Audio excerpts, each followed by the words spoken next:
So another place that these are the main places that I would suggest. Like I stated earlier, we spoke about Walmart, Amazon, Jet, Target,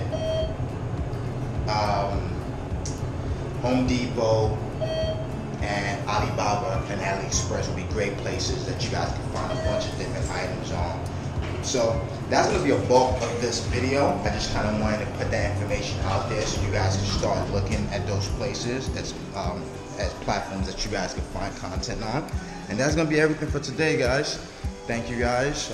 See you guys in the next video. Take care. Bye.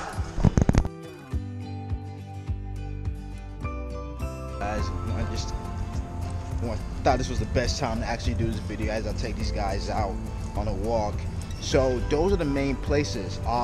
If this me and Jack did an interview where we spoke about all some different platforms and different platforms that I'm using as well too. So if you guys want to check that out, I'll leave the link for his channel as well too. But that's gonna be everything for today, guys. Today's Friday, so just trying to enjoy the rest of the day. But thank you guys for viewing.